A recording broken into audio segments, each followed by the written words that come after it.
Welcome into the night shift on Sports Radio 810 WHB. I'm your host, Michael Darcy, joined in studio by my co-host, Kyle Collier, and producer, Jay Powers. And over the next hour, we got you covered on all things Kansas City Chiefs. Fellas, how are we doing tonight? Darcy, it's been a while. It has. On the night shift, at least. I know we're talking on your channel every week, but, man, it's been over a month, I feel like.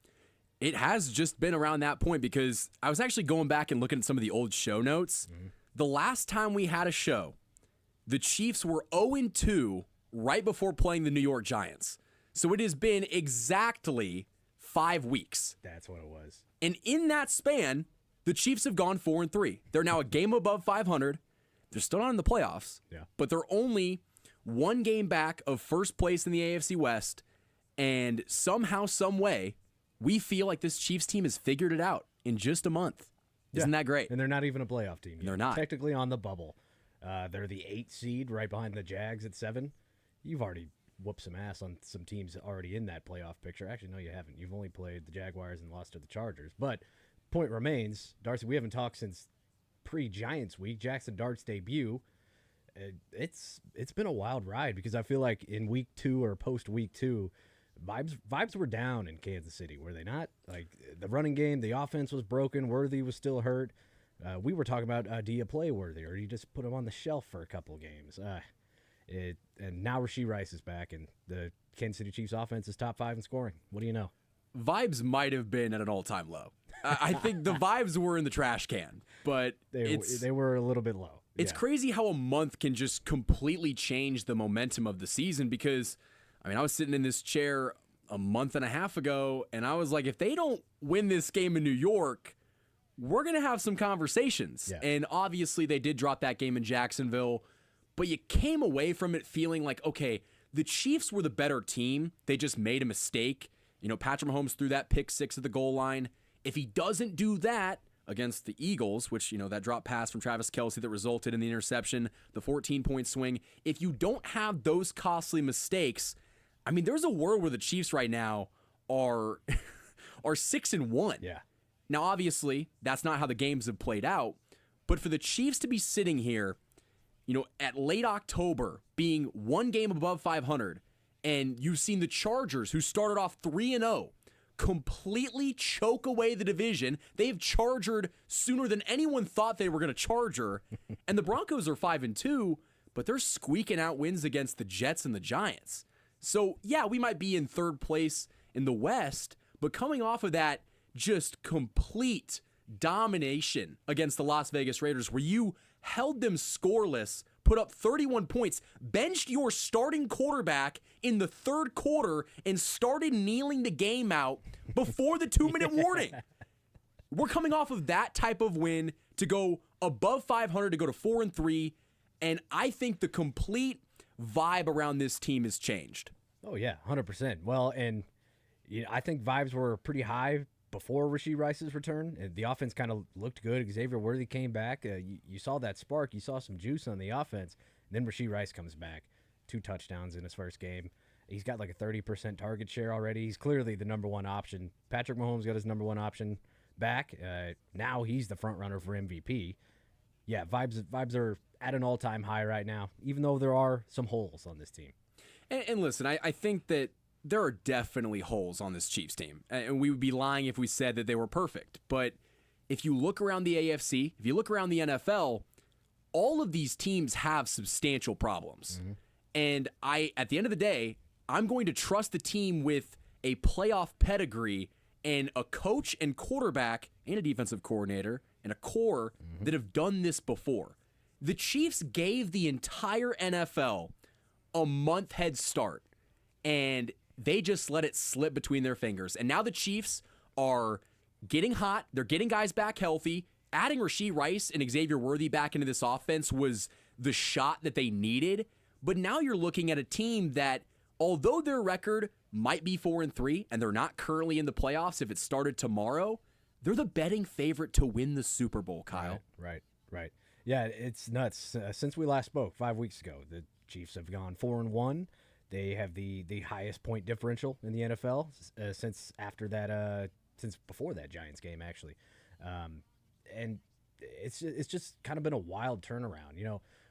When Worthy went out and vibes were low, like we were talking about, I'm not saying I'm clairvoyant or anything, but I was kind of stressing patience. Like, they built this offense around Xavier Worthy until Rashee Rice could return in after week 6.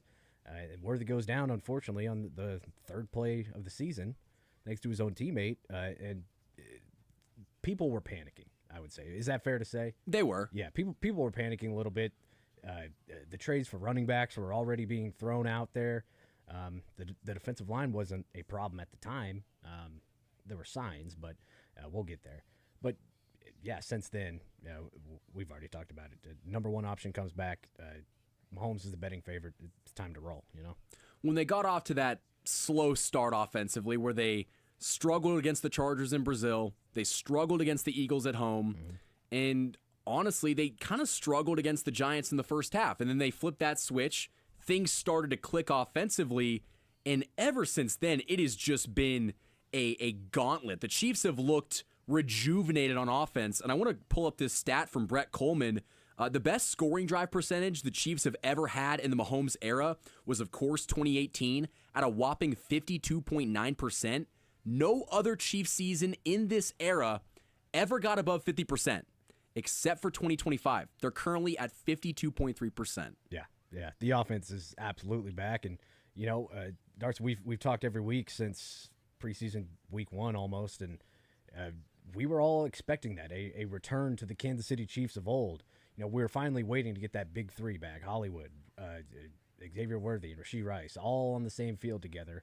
It's finally happened, and even without all three of them playing at the same time in one game, like we saw against Las Vegas, the Chiefs' defense is still 5th in points scored. They're like 2nd DVOA and EPA per play, stuff like that. They're humming on all cylinders, and it feels like that 2023, the 2024 Chiefs, that's an offense of the old. They're explosive now. What do we preach all offseason? That the Chiefs' offense had more playmakers at the wide receiver position than ever before. You had Rashee Rice coming off of an injury and a suspension, but you thought, okay, he could take that next step and maybe not be a number one wide receiver in terms of all other number one wide receivers, but he's immediately your number one wide receiver on your team. You have Xavier Worthy, who has improved upon his rookie season. And, Travis Kelce, although a year older, he is still very reliable at age 35. Yeah. Like, that is something, 36 now. The Chiefs' offense has gotten the pieces back that they didn't really have last year with more experience. Hollywood Brown has been a contributor on this offense, and when you put it all together, this is what the Chiefs envisioned at the start of last offseason. Right. And it's finally coming to fruition, and that's why you're seeing this offense, take another level that they haven't seen in, I guess, 5 years. Yeah. No, it's been wild. And real quick, Darcy, I want to bring this up. This is a chart that tracks the most big plays per game. This is all the NFL teams through week 7. Rushes of 10-plus yards and receptions of 20-plus yards. The Chiefs, 25 rushes over 10 yards. I got to think at least 17 of those are Patrick Mahomes. Receptions over 20 yards. They got 20. Right now, your Kansas City Chiefs are top 5 in big plays per game. The explosion is back. They are doing exactly what they said they were going to do preseason. Yep. And I think the first 2 weeks made a lot of fans weary that was going to happen. I think we know now, but losing Xavier Worthy on the first offensive drive of the season just derailed the first 3 weeks. Yeah.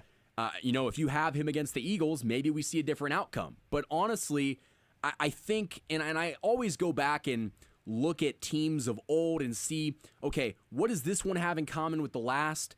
If the Chiefs could go back in time and find out, we're going to be 4-3 to start this season, you tread water until your number one wide receiver comes back, but your offense will click at some point. You finally have that knockout punch that you lacked all of last season. Your defense is going to continue to ball and get better, but your record's not as good. I think the Chiefs in 2025 at 4-3 are a better football team than they were all of last season when they went 15-2. That, I 100% agree with, and that really is just a testament to just how nails the coaching staff was last year.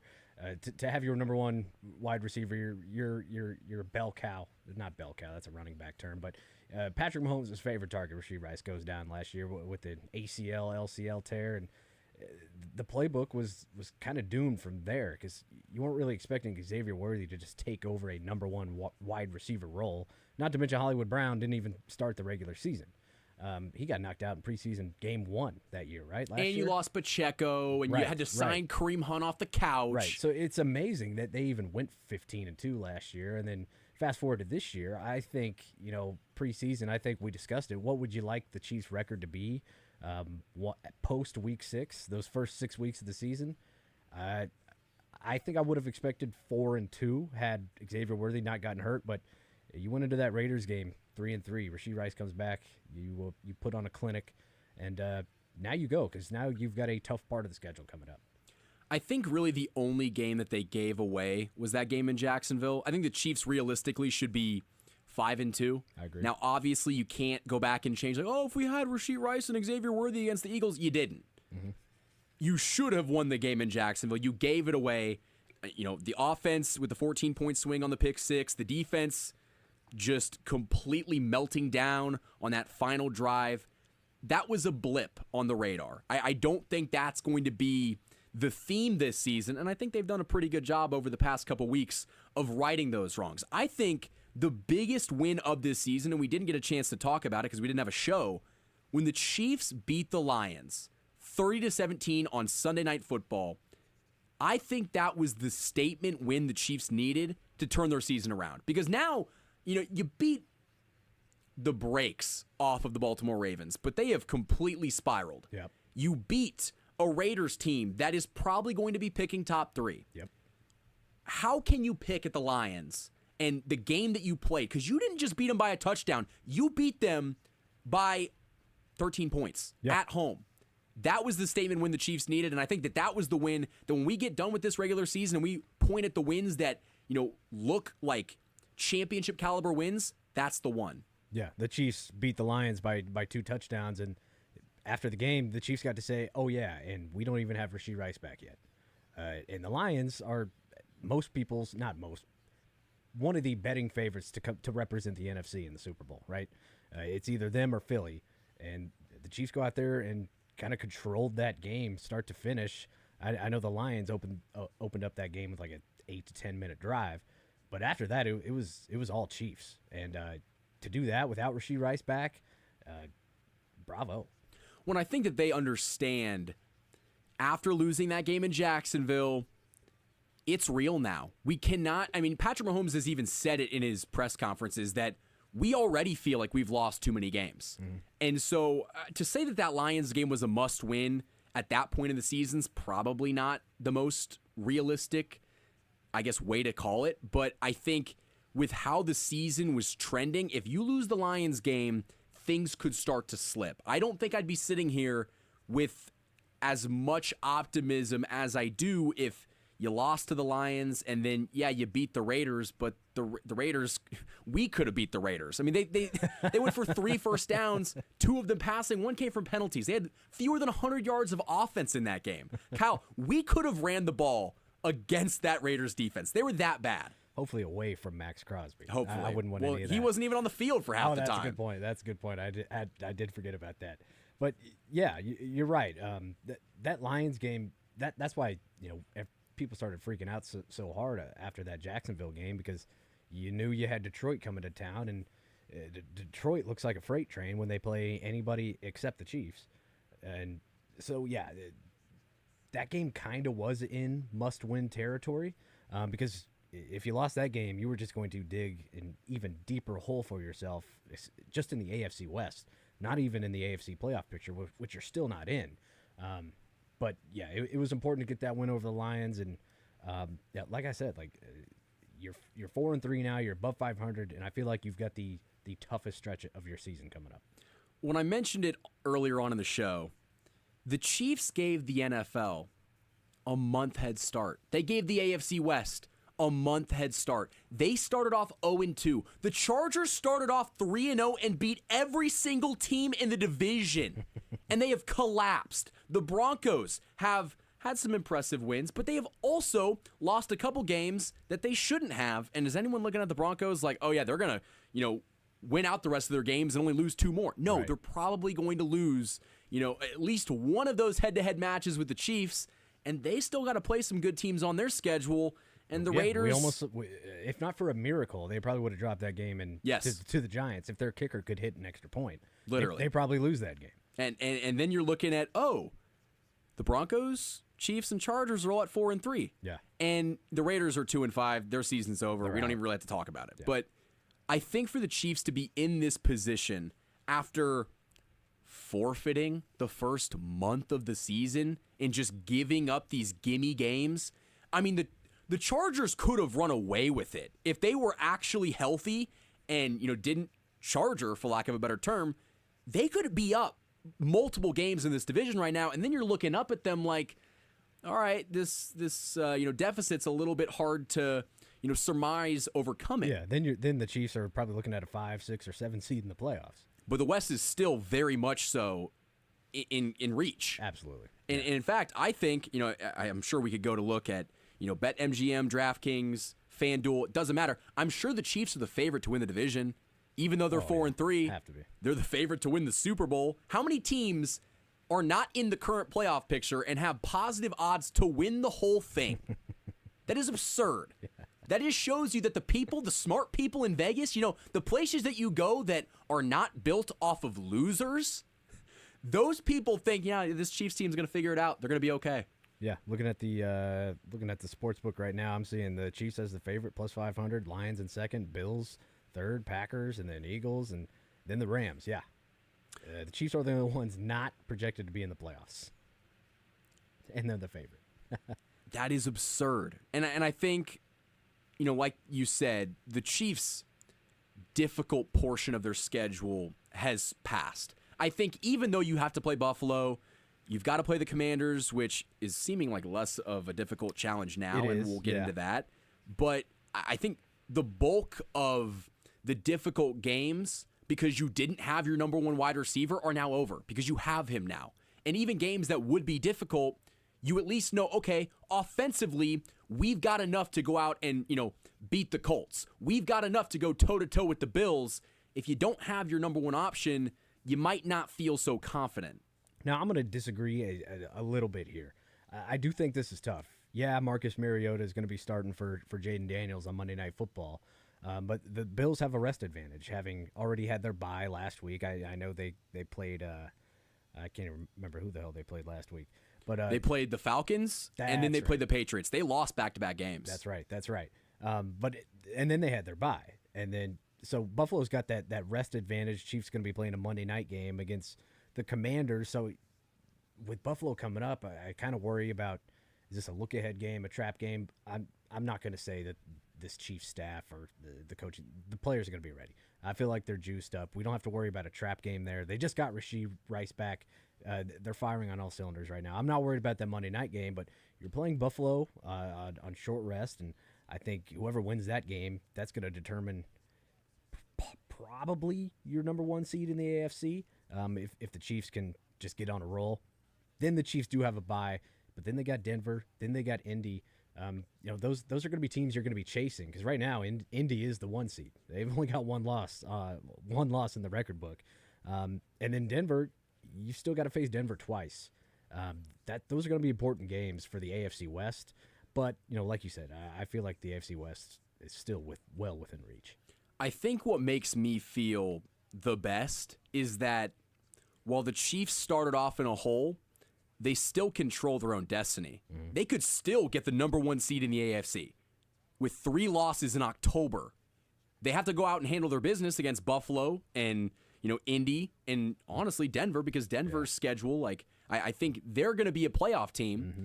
but you control your own destiny. If you go out there and take care of business, the Arrowhead Invitational, it's back. Yeah, the only problem with the 1 seed in the AFC is the Colts, kind of a soft schedule. The Bills, definitely a soft schedule. The Chiefs, it's looking a little bit softer. I'm not sure how real the Colts are yet. I know Indiana Jones there for the Colts is playing well, but the MVP of that team has been Jonathan Taylor. And frankly, I trust the Chiefs' run defense to any star rusher they go against, they can contain pretty easily. And yeah, the Cowboys, that game's going to be a shootout. You can score on the Cowboys' defense, but they can put up points. Denver is just a defense that I feel like always plays Kansas City tough, no matter what state their offense is in or what quarterback they're trotting out there. Then you got the Chargers who are broken down and beaten. The Texans who just C.J. Stroud just does not look the same anymore. Then you got the Titans, and then you got the Raiders again. So after Buffalo, you hit your bye. Yeah, you are feeling good. That AFC 1 seed could be there. It just depends on if the Colts drop a few and or the Bills drop a few. I'm confident that if the Chiefs find a way to beat Buffalo and Indy, they will get the 1 seed. Yeah. Because I think that the Colts have a couple more games on their schedule that could be iffy with what we've seen from Buffalo the past 2 weeks. Yeah, their offense is great. Josh Allen is a really fun quarterback to watch, but that defense continues to suck. Yeah. Yearly. They're not good yearly. It's like, oh, Josh Allen's so great. He's an MVP candidate, and it's like, Matt Milano's hurt every other week, and that secondary is not very good. And the same way that we talked about the Chiefs need to help out Patrick Mahomes with the pass catchers, they're starting to have that conversation in Buffalo. Yeah. They're kind of turning on, Khalil Shakir and Keon Coleman and the guys that they have out there. They're like, we got to help Josh. Right.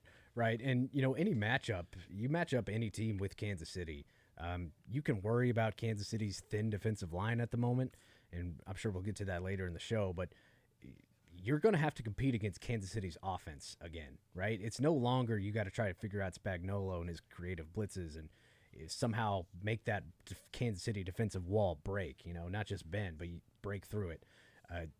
I feel like the Chiefs defense can bend, but that's the least of your worries because you've got their full strength offense to deal with too. You have to worry about getting into a shootout, and I don't think there are many teams who can compete with the Chiefs in a shootout. When was the last time, if ever, that you have felt this confident about the Chiefs on both sides of the football? Oh, that's a great question. Oh, man. Probably the year that they beat Philly in the Super Bowl. I think this defense is better, and I think the offense has the potential to be better. Because if we go back and rewind and look at that 2023 Super Bowl, Mahomes won throwing touchdown passes to Kadarius Toney, Sky Moore, and MVS. Good point. Now, if we fast forward to February and, the Chiefs are playing in, Santa Clara against the NFC, and Patrick Mahomes is throwing touchdowns in the Super Bowl to Juju Smith-Schuster and Hollywood Brown, maybe we're having the same conversation 5 years from now. Yep. But offensively, I read the stat from Brett Coleman. The Chiefs' offense is scoring on over 50% of their offensive drives, and the defense is top 5. Yeah. When has this ever been the case that both sides of the ball are playing truly elite at the same time? I think it had to be 2023, right? Because that year, I remember. That's what I think. I remember the Eagles were leading the league in sacks. The Chiefs were second place, right behind them. And you had L'Jarius Sneed. McDuffie was a rookie, or that was his second year. No, yeah, that was the Super Bowl where Karlaftis, McDuffie, and Chenal were all rookies. Wow. Okay. Yeah, but I still feel like the defense was a smidge better that year. Actually, I think it was better that year. The difference in this year's team is your offense looks even more explosive. The offense, I think, can take this team to another level. And I'm actually looking at the Chiefs' defensive scoring statistics. The Chiefs held opponents to 17.3 points per game. That's this year. Or this is 2023. 2023. Okay, that's pretty good. Yeah, that's bananas. And as an offense, they were only putting up 21.8. That was the season where, you know what? No, I'm getting my years confused. I'm getting my 2024. Where am I? No. Did the Chiefs 2022, 2023? They beat Philly in the Super Bowl. But 2023 against San Francisco was the year where wide receivers were not catching passes in the regular season, correct? Oh, good point. This is like, yeah. We have had so much success. No, 2022, That's hard to keep it straight. 2023 Super Bowl, the first against Philly, that team arguably was the best of the Mahomes era. This team has a chance to be better. I'm with you there. Unless something crazy happens, they're not going to have those sack numbers. But you got to feel confident in your secondary. I mean, you signed a guy like Christian Fulton to 2 years for 20, and he's been a healthy scratch the last 2 weeks. You feel like you don't even need that guy. Jalen Watson, Trent McDuffie are near the top in PFF grades, as is Brian Cook. He's fourth out of 83 safeties. Did you see that coming? I asked for an average Brian Cook. After last year, we've gotten great Brian Cook. They've just filled holes like Justin Reed leaving. They get rid of Joe Tooney. Kingsley Suamataia steps in. He's been a solid pass blocker too the last 3 or 4 weeks as well. He continues to rise. Right now I'm looking at PFF points allowed. Chiefs defense, they're fourth. So they're not really getting after the quarterback, but your corners, your safeties, they're locking it down. So if they do get to the quarterback, it's usually due to a coverage sack. But yeah, you got to feel good about where the Chiefs are headed, and to be only 4-3, not in the playoffs right now, but you're the betting favorite. It's kind of ridiculous the turnaround they made. The magic number for the Chiefs offense is 25. Can you score 25 points? And if you can, with the Chiefs defense playing the way they have over the past half decade, you're going to win the football game. Point blank simple. If your offense can just get to that threshold, more often than not, you're going to win. Yeah, a full strength Kansas City Chiefs offense, it puts even more pressure on opposing play callers and head coaches, because you feel like you've got to stay in the shootout with Kansas City. You feel like you've got to put up at least 30 if you want to have a chance at winning that ball game. That makes teams press. That makes teams force the issue, and mistakes can happen that way. And the Chiefs are really good at taking advantage of teams when they make mistakes. When so often the Chiefs were always the team that capitalized on a fumble, an interception, a turnover, or even just getting a stop on defense. And in the first month of the season, those one-score wins weren't happening. Like last year, they were perfect in one-score games. Yeah. They started their season losing those games. Yeah. And in fact, the Chiefs have not won a close game this year. It's all been blowouts, which I don't think was on the bingo card coming into 2025, but that's the point we're at. But I think that overall, we feel much better about this team in 2025 with the way the offense and defense are playing in week 8 of the NFL season than we did all of last year. 100%. And, just looking at offenses of the past 2, 3, or 4 years, Hollywood Brown being your number 3 wide receiver, Tyquan Thornton, guy with his speed, his ability to separate, go deep, basically your number 4 option in the wide receiver room, that is. And then you've got Kelsey there, who's not the Kelsey of old, not prime Kelsey, but he's a dependable tight end. He's gonna get you that first down on 3rd and 6, right? There's so many options. I feel like it's going to be impossible for NFL defenses to game plan for whatever weapon Andy Reid feels like throwing the ball to. Well, the Chiefs have been so good this year in so many areas, but there are a few areas that they need to address and go out and trade for somebody. With the trade deadline approaching, they're going to have to make some tough decisions. And I want to talk about some potential trade candidates in the defensive line and in the running back room, and we'll do that right after this break. You guys are listening to The Night Shift on Sports Radio 810 WHB.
Welcome into the night shift on Sports Radio 810 WHB. I'm Michael Darcy, joined by Kyle Collier and produced by Jay Powers.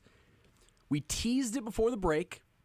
The Chiefs have some decisions to make.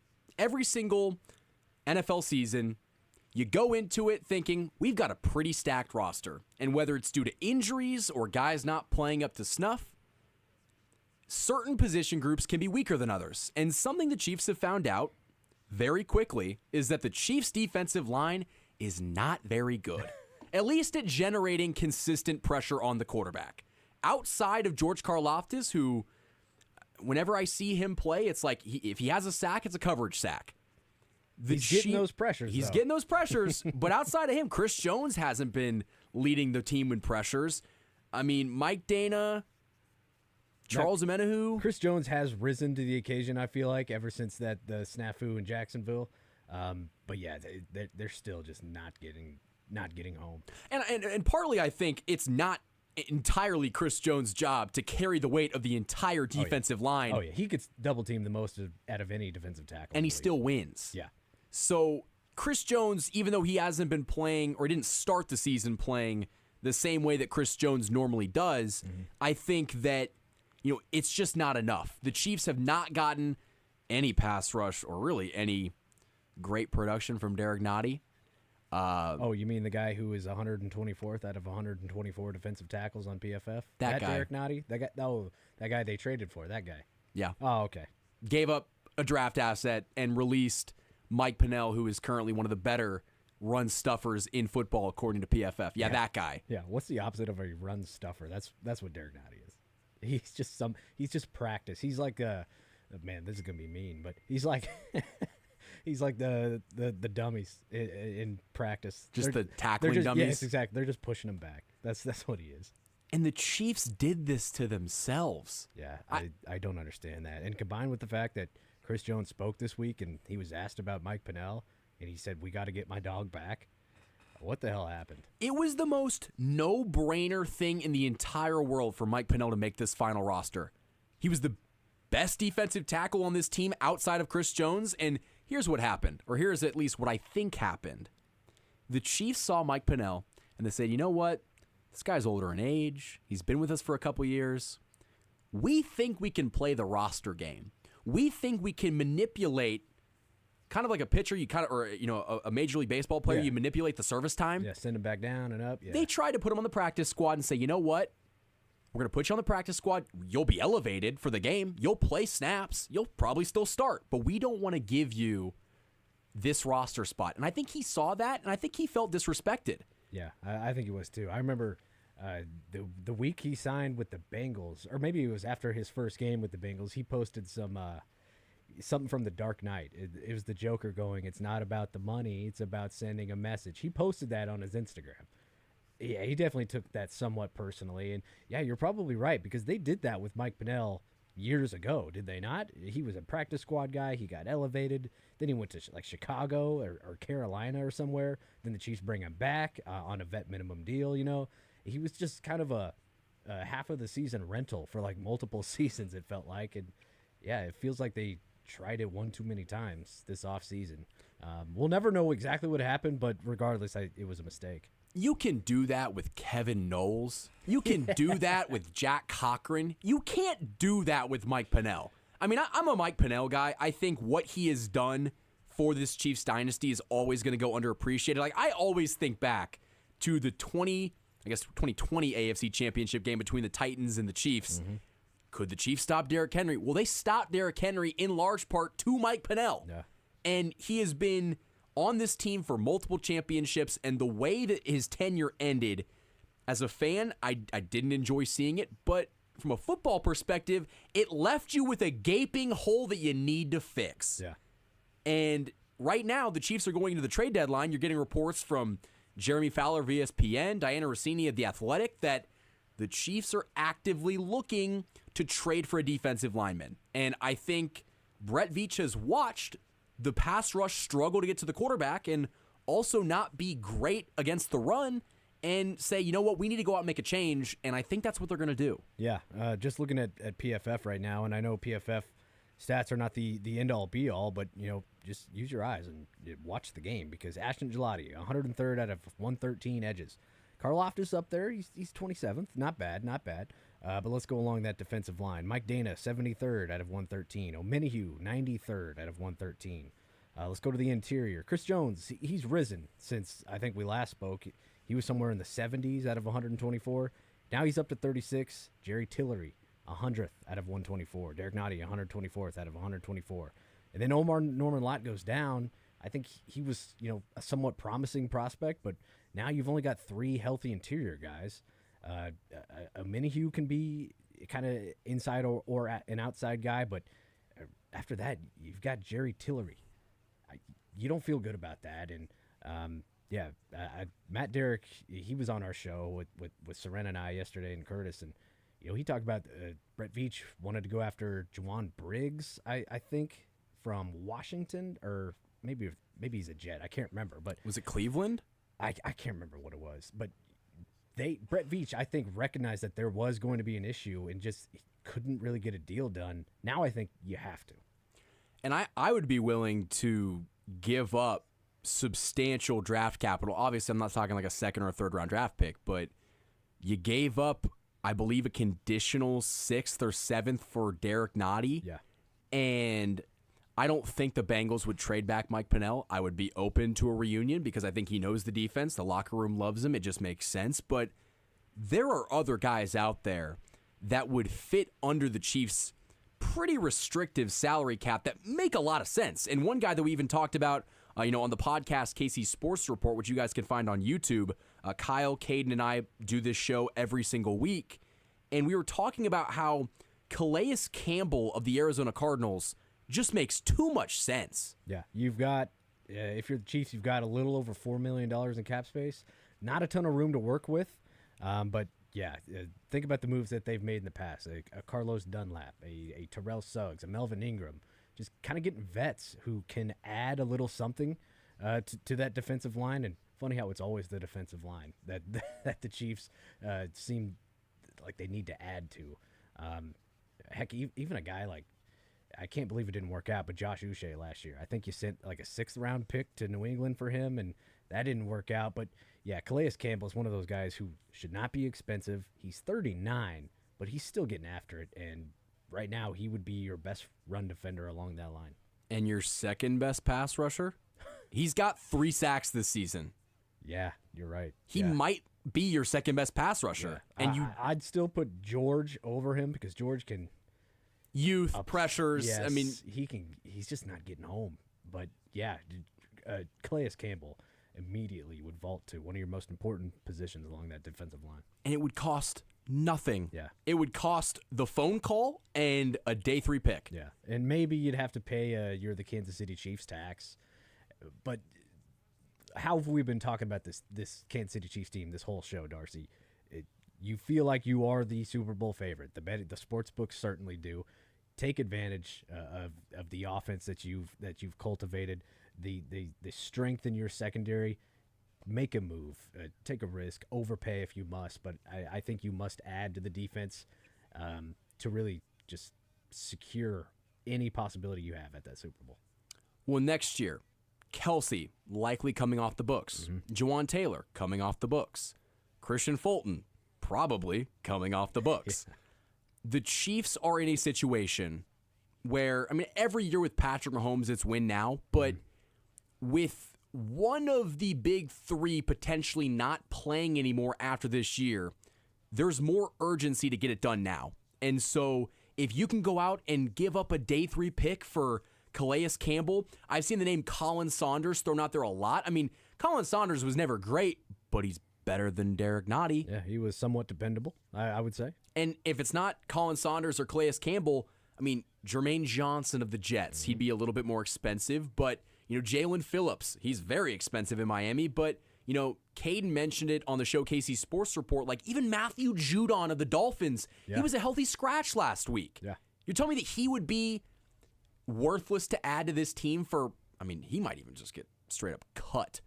I mean, if he's inactive, a 7th round pick, maybe a pick swap might be all it takes. Yeah, I do get a little nervous that the fact that the Dolphins made that guy a healthy scratch, I feel like he would be an immediate upgrade here in Kansas City. But yeah, you mentioned guys do come off the books next year, but I mean they have some big decisions to make still, which I think limits the ceiling. So Jeremy Fowler's article today about 25 players who could be moved. He mentions Breece Hall as a fit for the Chiefs. He mentions Jalen Phillips as a fit for the Chiefs. If you swing big, you're essentially, probably going to eliminate, one of the decisions you have to make next year. Leo Chenal, Trent McDuffie, those guys are guys I think I'd like to see back. Brian Cook even. You have some decisions to make. Jalen Watson here before too long. There's going to be some decisions Brett Veach has to make in the offseason, and how much those decisions will be affected by this trade deadline, I think it'll be telling. Whatever move Brett Veach decides to make, it'll be telling, what he's thinking about next year, too. When we have gotten all of the reports that, the Chiefs they're not really interested in a running back anymore. It's all about the defensive line. Sometimes reporters will come out with reports to throw other teams off track. The Chiefs could still very well be in the running back market. We just don't know. Yeah. I would not hate it at all whatsoever if the Chiefs are like, you know what? This Breece Hall guy would probably make our offense a lot better. And yeah, we have to sign him next year, but if he's healthy, he fits, he can catch the football. Now, I don't think that Breece Hall is going to end up being a Kansas City Chief, but I don't think that if they pick up a running back, and even if it's not a popular guy, but if they pick up a running back and they trade for a defensive lineman, you're not coming away from this deadline feeling like they didn't address everything. Yeah, because frankly, along that defensive line, just a body would be an upgrade right now. Because right now it's just a turnstile in the interior. If it's not Chris Jones getting the work done, and Chris Jones is over 30 now, he cannot be playing 85, 90% of the snaps, like he used to. I don't think he's ever that high, but he can't shoulder that kind of load anymore. And Travis Kelce can't either, which is why it was so important you got all your receivers back and healthy. But along that defensive line, you need people there. You have zero depth right now. If somebody else were to go down, it's telling that when Omar Norman Lott went down, they didn't bring up any defensive linemen from the practice squad. They brought up a corner, Kevin Knowles, when you're some special teamer, right? Yeah, and that's telling. So I think a move is coming, and frankly, any move you make, I think, is an upgrade. When your depth gets tested, you need to go out and make sure it's strong. And I'm in a complete agreement with you. I think a move will happen. I think the Chiefs will go out and trade for a defensive lineman before the trade deadline is over. And I think Brett Veach understands the urgency surrounding that position and saying, we're not good enough right now. That's not saying that we couldn't be good enough, but with the way that Steve Spagnuolo and the linebackers in the secondary are playing, it would be a shame if they didn't go out and just get one or two pieces to make that defensive line just a little bit better to push them over the edge. And I want to talk more about some candidates that might be traded out of Kansas City to actually go out and acquire some of this talent. And we'll do that right on the other side of this break. You guys are listening to The Night Shift on Sports Radio 810 WHB.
Welcome back to the Night Shift on Sports Radio 810 WHB. I'm Michael Darcy, joined in studio by Kyle Collier and produced by Jay Powers.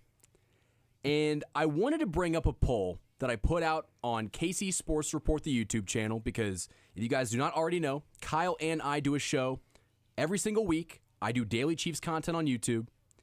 I asked you guys, and over 2,200 of you voted, what do you think the Chiefs' biggest need heading into the trade deadline is? 90% said defensive line over a running back, which honestly surprised me because getting 90% of Chiefs fans to agree on anything is honestly a miracle. So, Kyle, what do you think about those results? I think it's accurate at this point in the season. I think I asked you the same question probably after that Giants game, defensive line or running back. I bet the results would have been 60-40, probably in favor of running back. Omar Norman Lott goes down. Now the need is just painfully obvious with just how ineffective that Chiefs D-line is. And that's what I worry about going into the playoffs. You're going to be facing good O-lines, good quarterbacks who, if you give them time, they will make you hurt. Now, I do trust this Chiefs secondary. Clearly, they've been one of the better units in the NFL so far this season, but defensive line is the right area to go after, in my opinion, and most of the people's too. The Chiefs secondary has been so good. The linebackers have been so good. Now imagine if the defensive line got 5 to 10% better. Yeah, and that's all. That's really all you're asking for. You're not asking for a trade for Max Crosby or something crazy like that. Or Trey Hendrickson. Yeah, or Trey Hendrickson and Cincy. I feel like Cincy's just such a stubborn organization that they won't make a move like that, even if it betters themselves. But yeah, you probably can't take a big swing. But we mentioned Jalen Phillips, a Matthew Judon, probably not Jalen Phillips, but a Calais Campbell, a rental like that. You can just add to the line a little bit better. You're feeling a little bit better. And I want to bring up these two players because, yes, the Chiefs secondary has been very good. And something that they didn't really have last year was cornerback depth. And this offseason, they went out and said, you know what? We want to put Trent McDuffie back in the slot. Mm-hmm. That is where he thrives. That is where he was an all-pro. They went out and they signed Christian Fulton, who was a Los Angeles Charger, came in, got hurt. And you're like, okay, that's not great. You gave him, a 2-year, $20 million deal, kind of a bigger free agent signing. And even now that he's healthy, he's a healthy scratch. And so a lot of Chiefs fans before this morning were like, what is going on with Christian Fulton? And it came out from Jeremy Fowler of ESPN that Christian Fulton and Josh Williams are potential trade candidates for the Chiefs. And I think that makes so much sense because while Chiefs fans might not love the fact the Chiefs gave out that contract, if Brett Veach is able to flip those cornerbacks into an edge rusher or a running back, are we sitting here disappointed with the result of signing Christian Fulton? I'm disappointed with the process. Okay. You give a guy $10 million. I think it was 2 for $20, right? Yeah. And looking at Spot Rack, he is the 10th highest cap hit on the Chiefs right now. No, he's the 10th highest, and he's been a healthy scratch the last 2 games. So the process, that's annoying. You give a guy that much money, and you think he's going to be a contributor, and things just didn't work out. So there's a question mark there about talent evaluations, a fit identifier issue there. But like you said, if you could turn him around, possibly get his money off the books too, you're feeling a lot better. And Christian Fulton not playing well means a couple things. Number one, Noel Williams is advancing quicker than you expected, and he's kind of taking that role you thought Fulton would fill. And then number two, Brian Cook is playing well. Jaden Hicks somewhat playing well. Shamari Connor's playing well. So is Jalen Watson. Jalen Watson, I feel like, has gotten even better this year. Now, I don't think he gets picked on like a Noel Williams kind of does, or not kind of does, but Shamari Connor gets targeted all the time, right? Especially in coverage. Jalen Watson, doesn't see that many targets, but he's thriving, and PFF numbers will tell you that. So your secondary has just been better than expected, which, that's the good news. It's just the process of the signing and him not playing. That's annoying.